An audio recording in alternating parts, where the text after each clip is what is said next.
you said Dark Souls 3 was your first game?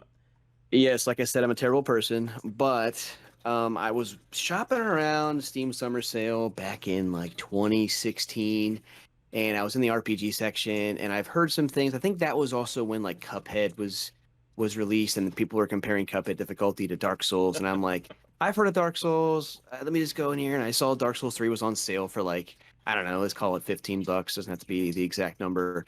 And I played it, and I fell in love with the Lovecraftian boss design, the world building, the sheer like the immensity of that, the fighting, the building, the NPCs you get, just everything about that game was awesome. So I'm very glad that I was on Steam Summer Sale that day looking.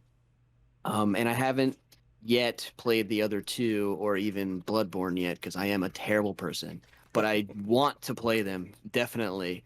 It's not like I don't want to. It's just, finding time and doing other things that you're doing. So I will at some point play Dark Souls 1, Dark Souls 2. I guess Bloodborne. Is there's Demon Souls. Is that worth playing? Oh yes, all of them are Okay, worth Demon playing. Souls, and then I actually have Sekiro in my library right now, so I am going to be playing that at some point. But yes, Dark Souls 3 is my first one, and it was only because of Steam Summer Sale. But I'm glad I bought it. It was awesome. Is Good. awesome. Yeah, I mean, I don't really have a recommended order to play them in. I mean, if let's just say if you never played any of the games, I would say just start with Demon Souls and then Okay, just work your way from the release order. have to do it. Yeah, Um, but so you basically just saw it on sale because of the spark it was causing from Cuphead. yeah. I wanted the challenge. I didn't want to just go through a game because I think I had just recently finished Witcher 3, and I wanted another big bite to get through, and it kind of felt like Dark Souls might give me that big chunk to do it. And I think it took me like 55 or 60 hours, so that was a nice time.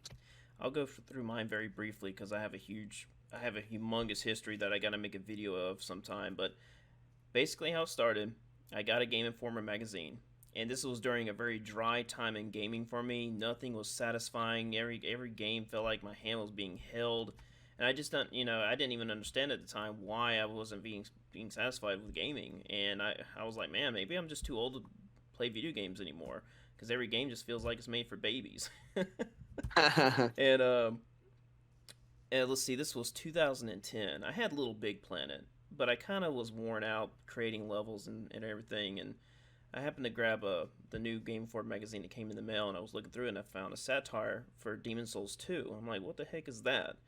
And I looked further into it, and I was like, man, that kind of looks like Castlevania a little bit. And the last good Castlevania game was Curse of Darkness. It came out in 2005.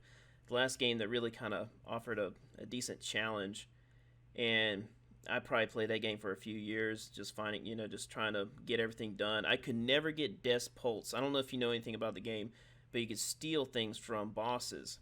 And Ooh, I also had a very unique weapon creation system where you can create just weapons out of just random items in the game.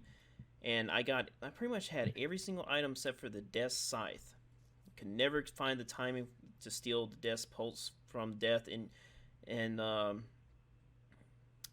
I guess really the best way I could have done it was to not kill Death on the main playthrough, because once you kill him, the only way to do it again is either do another playthrough or do the boss rush mode, which is what Castlevania is known for having.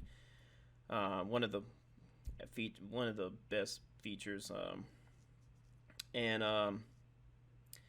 so I was very dried out because I didn't have anything other, after Curse of Darkness, and Castlevania pretty much just died uh-huh. after that. They had Lords of Shadows, but it wasn't the same thing. It was basically just God of War, just worse. Um, and so I played Demon Souls. I played it offline. I didn't have any internet connection, and just it changed me. And I was like, it's like, man, this is absolutely outstanding. And this is my biggest regret. I actually traded in my physical copy, and my dad actually bought it for me. I think it was one of the last games my dad bought for me. He's still alive, by the way. He hasn't Awesome. passed or anything. Well, good. I just didn't want it to sound like he passed away. But yeah, to this day I regret trading in Demon Souls. That was back when I traded in video games a lot, and now these days, whenever I buy a video game, I keep it. Oh, okay. Um, and so I thought Demon Souls was going to be the only thing And then all of a sudden, Dark Souls comes out. I'm like, oh, are they just gonna keep changing Souls titles? Like, we have Demon Souls, Dark Souls. Are we gonna have Dragon Souls next? Are we gonna have Cursed Souls? And so it just went on from there. And actually, Dark Souls came out the same year Skyrim did, and I made a GameStop employee rather upset about that because I traded in Skyrim and I bought Dark Souls. And this has actually happened to a few people. They said that they traded in Skyrim and bought Dark Souls because Skyrim just wasn't meeting the level that Dark Souls did. This Uh-huh. GameStop employee was like, "What are you doing?" I'm like, "I'm like, just not really feeling Skyrim anymore. I finished it, and I don't really have any other point in playing it." And oh, I'm sorry, I didn't. I was incorrect. I'm not accurate about that. I already had Dark Souls and I was playing it, which is why I traded in Skyrim. And I told the guy, Uh, I was like, "Yeah, Dark Souls was it's just I find Dark Souls just so much better than Skyrim, and so I just don't want Skyrim anymore." He's like, "What are you talking about, man? That doesn't make any sense. Skyrim's like the best game ever made." I'm like, well, I mean, I'm glad you think so, but it's just not for me. And unpop. he almost didn't want to take it back. I mean, he just started creating an attitude about it. I've also never played Skyrim.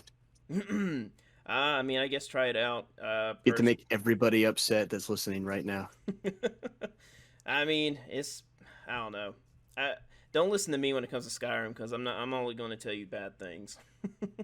I, Yeah, I never got into it. I don't know why. It wasn't because I didn't want to. I just never bought it. And at this point, it's like a meme that it's everywhere. So I'm just like, meh. I'm okay if I don't play it. I I think mean, I can't play it longer than 30 minutes without falling asleep. that's not good. I did play Morrowind with my friend back in the day, but that was I thought that was a good game. Now, I do love Oblivion. I thought Oblivion was Yeah, great. Oblivion and Morrowind are the two that I played. Well, technically, I watched my friend play because I wasn't allowed. So So that's basically how my personal history started with From Software. I like it.